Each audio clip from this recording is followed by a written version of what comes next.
¿Se entiende eso? Pero muy importante la pregunta de Reniela. Última, perdón, Mariela, última participación en este punto para pasar al otro, porque estamos bien atrasaditos. Ajá, rapidito. Como nuestra mente es infinita, ¿verdad? Jamás. No, finita. No, Infinita la de Dios. Exacto, me confundí. Jamás vamos a entender, sino cuando estemos allá en la presencia del Padre, ¿no? Así es. Pero una vez una prédica, pastor, ahí sí me ayuda, porque yo para los versículos no me recuerdo mucho. Que los discípulos dijeron, maestro, todos se han ido. No sé si es que Jesucristo le dio palo ahí en esa prédica. Sí. Entonces Jesús le dijo, y si ustedes quieren, también se van. Entonces él dijo, ¿para dónde iremos? Si solamente tú tienes palabras de vida. O sea, nadie nos va a ofrecer lo que Jesús nos ofrece. Amén. Y aunque no entendamos todo, Él nos da lo que podamos entender para llevar una vida, digamos que en victoria, dentro de la tribulación. Amén. Excelente. Ok, para culminar con el tema de la unión hipostática, es importante que no se confunda unión hipostática con kenosis. Ya dijimos que kenosis era el vaciamiento de Jesús en el cual añadió a su divinidad la naturaleza humana. Ahora, una vez que se produce la kenosis, una vez que Cristo, ¿verdad?, encarnado se hace hombre, ahora hay dos naturalezas conviviendo, pero no se mezclan y tampoco es que son dos personas distintas. Es una persona con dos naturalezas distintas. Y el segundo párrafo de esta lámina dice, las dos naturalezas de Jesús, la humana y la divina, son inseparables. Jesús será para siempre el Dios hombre, totalmente Dios y totalmente humano. Dos naturalezas distintas en una persona. La humanidad y la divinidad de Jesús no están mezcladas, sino que están unidas sin la pérdida de una identidad separada. Algunas veces Jesús se conducía bajo las limitaciones de la humanidad, lo que ya yo expliqué, y otras veces con el poder de su deidad. Ya también lo expliqué. En algunos casos Jesús se manifestaba, se presentaba como alguien que estaba limitado y en otras partes o en otras ocasiones actuaba con todo el poder que tenía como Dios que era. En ambos casos las acciones de Jesús procedían de su persona. Jesús tuvo dos naturalezas, pero una sola personalidad. Escuchen esto, la doctrina de la unión hipostática es un intento por explicar cómo Jesús pudo ser Dios y hombre al mismo tiempo. Es, a última instancia, una doctrina que somos incapaces de entender plenamente. Es imposible para nosotros comprender totalmente cómo obra Dios. Nosotros, como seres humanos con mentes finitas, no debemos esperar comprender totalmente a un Dios infinito. Jesús es el Hijo de Dios porque fue concebido por el Espíritu Santo, pero eso no significa que Jesús no existiera antes que él fuera concebido. Jesús siempre ha existido. Cuando Jesús fue concebido, él se convirtió en un ser humano, además de ser Dios. Jesús es tanto Dios como hombre. Jesús siempre ha sido Dios, pero él no fue un ser humano hasta que fue concebido en María. Jesús tomó la forma de un ser humano para poder identificarse con nosotros en nuestras luchas. Y lo más importante, para que él pudiera morir en la cruz, pagando así por el castigo de nuestros pecados.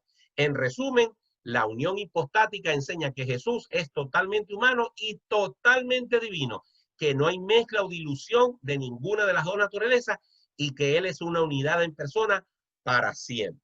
¿Ok? Entonces, queda claro, ¿verdad?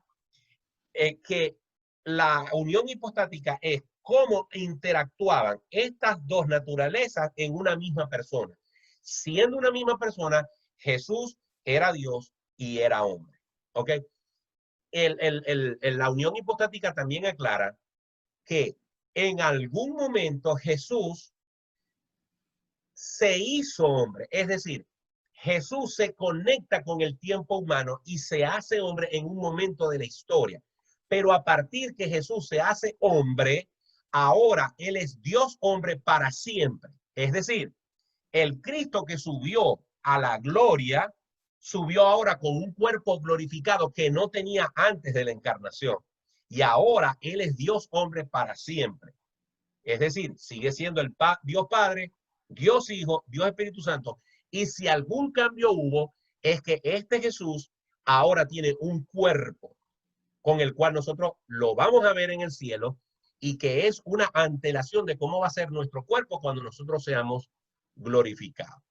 Antes de pasar al siguiente punto, ¿hay alguna pregunta con respecto a la unión hipostática?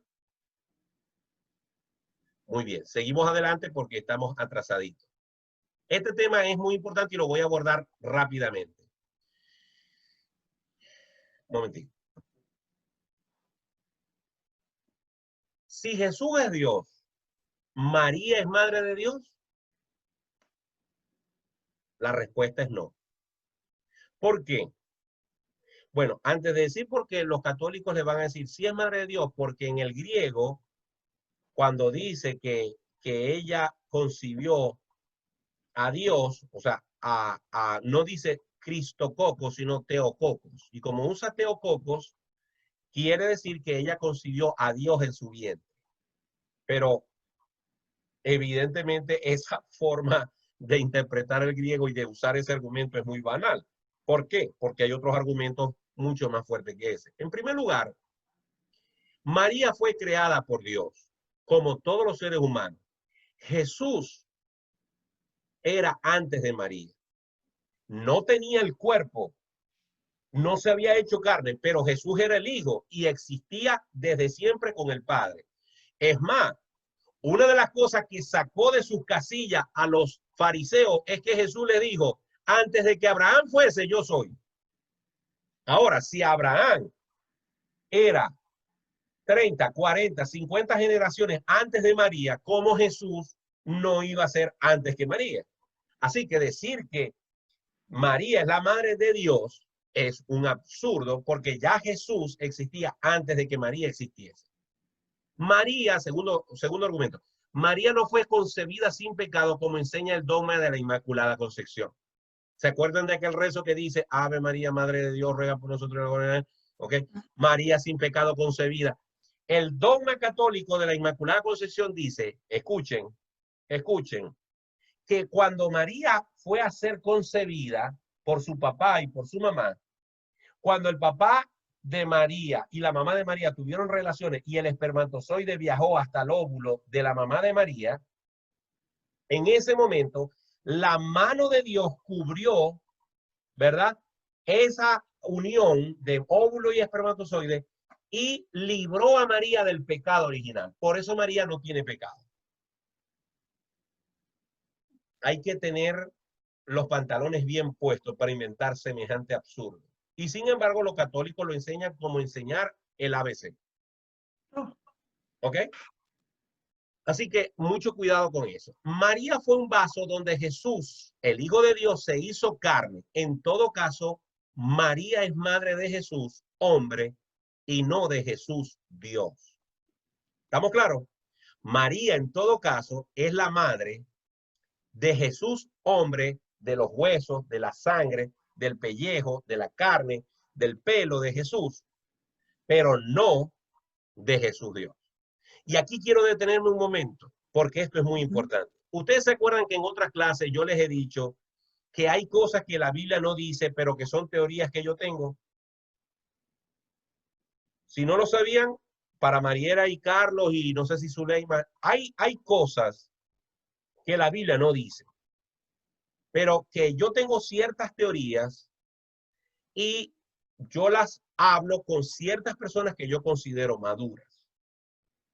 Miren, incluso los teólogos cristianos evangélicos dicen lo siguiente. No lo dicen expresamente, pero lo dan a entender. Ellos dicen que Jesucristo es hijo de María porque Jesucristo necesitaba la humanidad, perdón, que Dios necesitaba la humanidad de María para que Jesucristo pudiese ser humano. Ese es el concepto de incluso de algunos creyentes, de algunos teólogos cristianos. Pero si esto es verdad, entonces yo tengo que aceptar lo siguiente. El óvulo de María que estaba en sus ovarios, en su útero, tuvo que haber sido fecundado por el Espíritu Santo.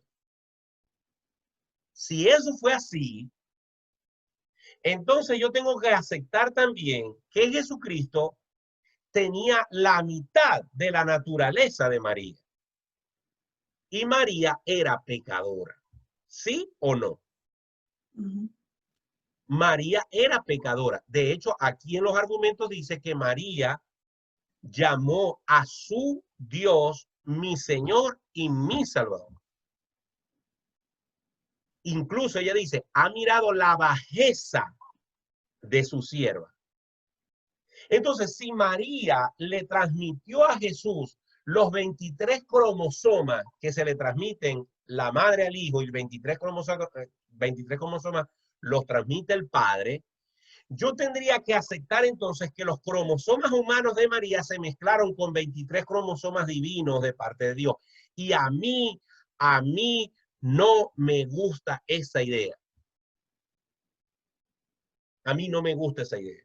Ni creo que eso sea lo que dice la Biblia. Pero la mayoría de los teólogos dan a entender que eso fue lo que pasó. ¿Qué creo yo? Yo creo que el vientre de María fue un vientre en alquiler por parte de Dios. Es decir, así como una madre se le inserta un cigoto, me explico, voy a poner este ejemplo. Hay padres que la mamá no puede tener hijos porque no los puede llevar en el vientre porque cada vez que sale embarazada pierde los bebés, pierde los bebés, pierde los bebés. Entonces buscan a una madre que sí pueda ser compatible con la mamá genética y cogen el óvulo de la mamá, el espermatozoide del papá y hacen una fecundación in vitro. Y luego, este espermatozoide que ya penetró en el óvulo y hubo el chispazo de vida allí, ese cigoto, esa bolita, esa cosita, la ponen en el vientre de la madre receptora, que no es la madre genética. Luego, esa mujer le crece la barriga con un bebé en su barriga que no es de ella. El bebé se alimenta de ella, el bebé come de ella por medio de la placenta, pero ese bebé no tiene absolutamente nada que ver con esa mujer. La sangre que corre por las venas de ese niño, la configuración de ADN de esa sangre es de los padres, del papá y la mamá que donaron el óvulo y el espermatozoide. Esa madre lo único que está aportando es un vaso, un vientre para que ese niño crezca. Eso se está haciendo en genética humana desde hace mucho tiempo. ¿Ustedes lo sabían? Claro. Zuleima, adelante. Pastor, entonces, ¿cómo queda el hecho de que Jesucristo es del linaje de David? A eso voy. Menos mal que me hiciste esa pregunta. Ok, agarren su Biblia, no ahora, y vayan a Mateo y vayan a Lucas. Y van a buscar las dos genealogías que están allí. Mateo y Lucas. Y ustedes se van a dar cuenta que las dos genealogías a quien nombran es a José, no a María. Entonces, si en las dos genealogías no se menciona a María, en todo caso, en una de ellas, en la de Lucas, dice, y José, marido de María. Pero a quien se relaciona con la genealogía de Jesús no es a la madre, es al padre simbólico, que era José. Porque la misma Biblia dice, según se creía, era hijo de José. Porque la gente no sabía lo que había ocurrido tras bambalinas, eso lo sabían solamente María y José. La gente creía que Jesús era hijo de María. Quiero terminar la idea con lo siguiente. Esta es la teoría mía. Por lo tanto, yo creo que el argumento de que no, pero es que Jesús necesitaba ser humano y para ser humano él tomó la naturaleza de María. Entonces, a los que me dan ese argumento yo les digo, ¿y de dónde sacó Dios la naturaleza de Adán si antes de Adán no había humanos? ¿Cómo se hizo Adán humano si antes de él no había humanos? ¿Por qué Dios lo creó humano? Y si Dios creó la primera humanidad de Adán, ¿por qué no iba a crear la segunda humanidad del segundo Adán? Y así esta humanidad, yo tengo la certeza de que es totalmente perfecta. Así que si Dios cogió barro, barro de la tierra, hizo un muñequito, le hizo 2 huequitos aquí y después hizo y lo hizo un ser viviente, ¿por qué yo voy a dudar que Cristo es el resultado de una acción total y absoluta del Padre y que María no tuvo nada que ver? Me hace ruido la idea de que Jesús tenga en la sangre genes humanos pecaminosos. Incluso el autor de este libro participa de la otra teoría, pero me parece absurda porque él dice que se necesitaba que Jesús fuera hijo de María para garantizar su humanidad. Y ya acabo de demostrar que la humanidad de Adán no la garantizó nadie, la garantizó Dios, que lo hizo humano. Y lo que más me llama la atención de este autor, para que vean que entre los cristianos podemos tener posiciones distintas, lo que más me llama la atención de este autor y de muchos teólogos, para seguir sosteniendo esta idea de que Jesús era hijo de María, es que la pecaminosidad viene de parte del padre y no de la madre. Entonces María, el pecado de María no lo adquirió Jesús. Si le dio los 23 cromosomas de ella, ¿no está adquiriendo la naturaleza pecaminosa también de María? Por lo tanto, la teoría de Martín Portillo, en resumen, es que María ni siquiera fue la madre de Jesucristo, sino ella fue la que lo trajo al mundo. Pero tanto la humanidad como la divinidad de Cristo vienen solamente del Padre Celestial. Esa es mi opinión y la quería compartir con ustedes. No para que vayan diciendo por ahí lo que yo pienso, porque no todo el mundo lo va a entender, pero simplemente yo quería transmitirles mi idea. Yo me siento menos blasfemo creyendo que Jesús Yo me siento menos blasfemo creyendo que Jesús era solamente obra de su humanidad, su cuerpo es obra del Padre Celestial, que creyendo que es obra de un óvulo de María fecundado por el Espíritu Santo. Esa idea me hace mucho ruido. Creo que Mariela quería decir algo y no sé si alguien más para que me levante la mano. A ver, Mariela, lo más pronto posible, lo más breve posible. Bueno, que en la parte, es más, hay un rezo católico que está en la Biblia que dice Dios te salve. Dios te salve María. Sí. O sea, ahí están reconociendo que Dios, y cuando Jesús estaba en la cruz le dijo, mujer, él no le dijo madre, mujer, ahí está tu hijo.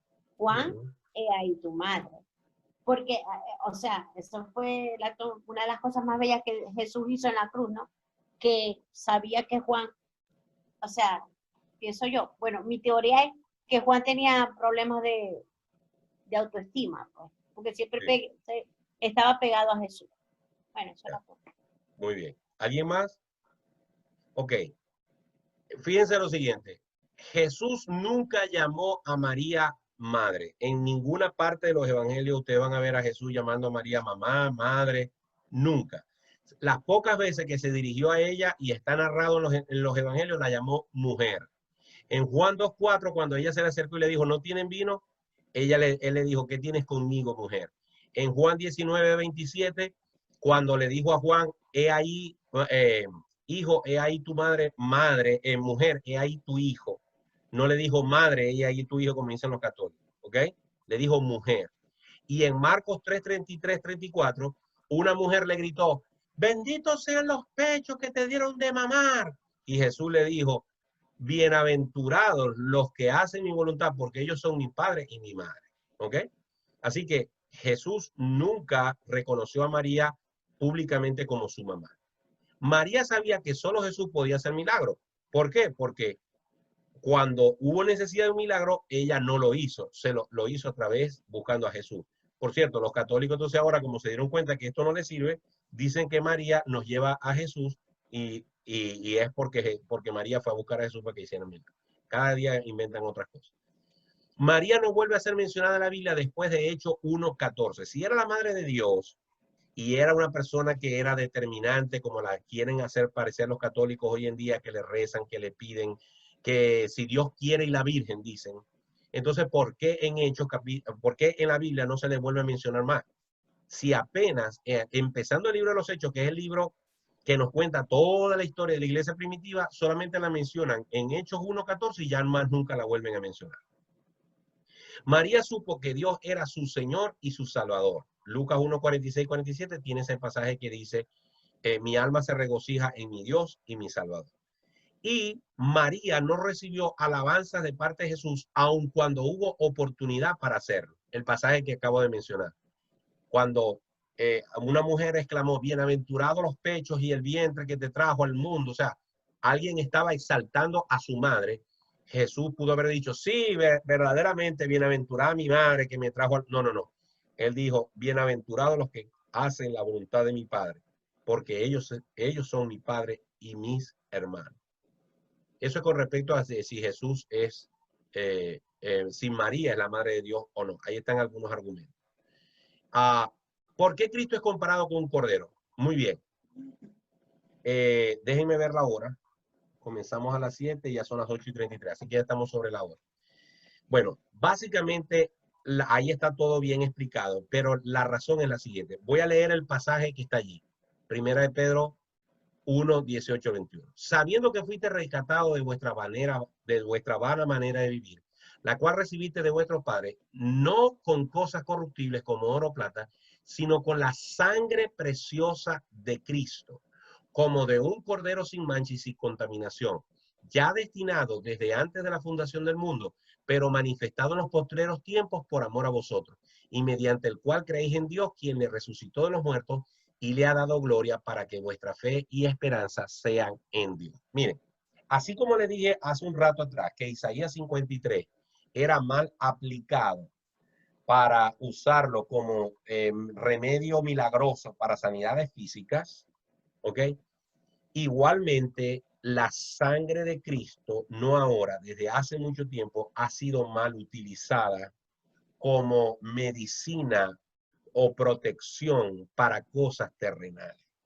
Y la sangre de Cristo no es para eso.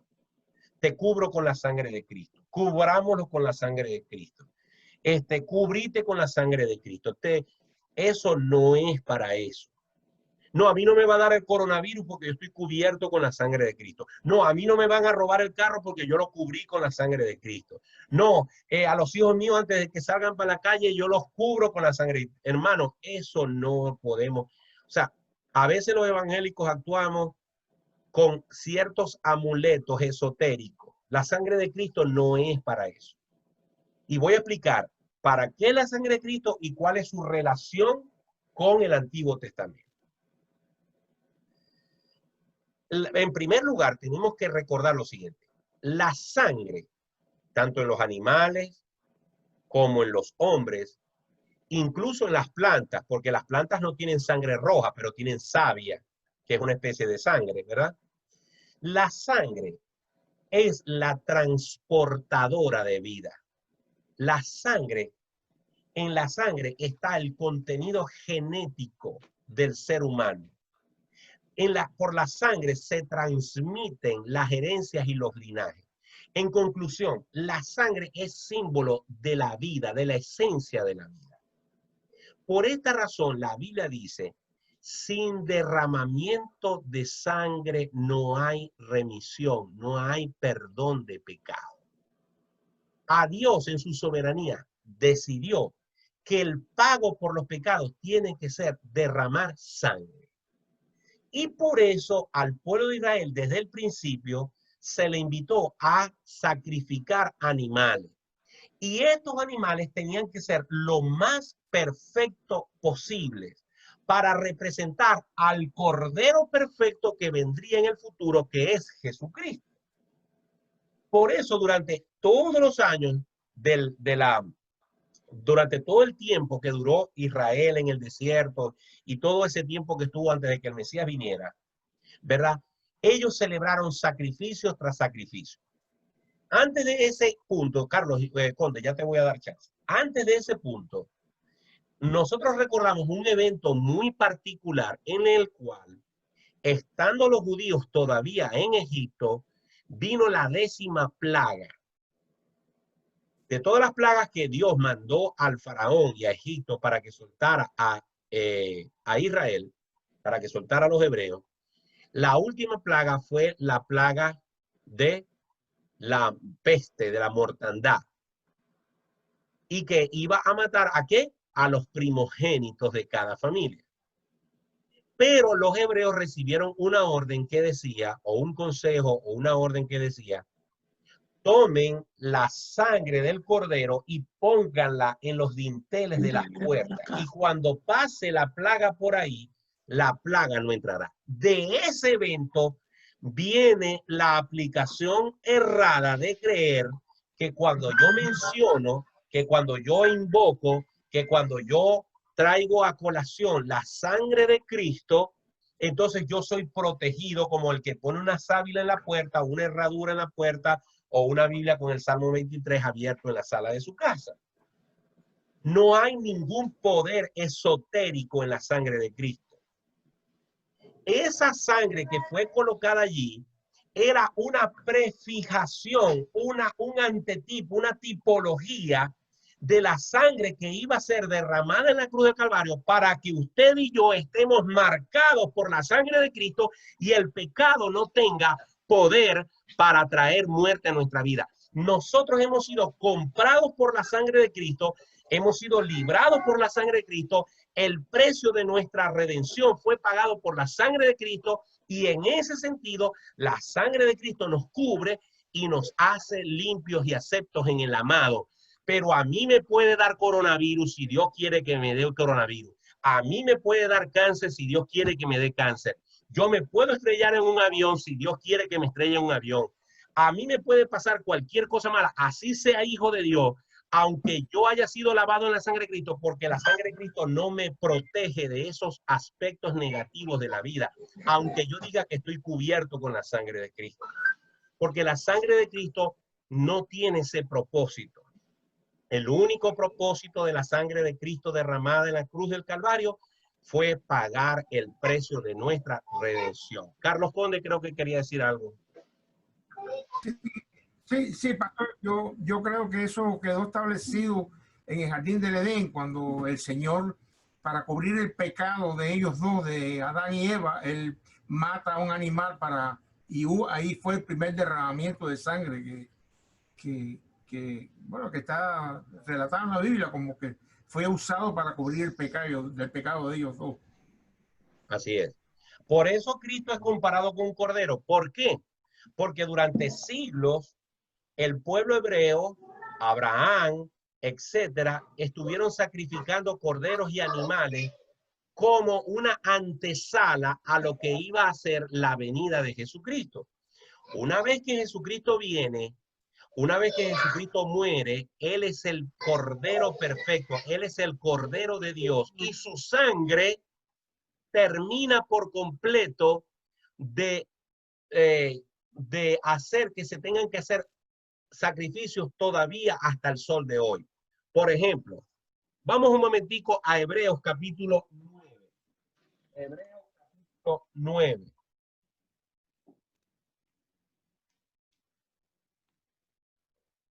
Ya estamos terminando. Hebreos capítulo 9.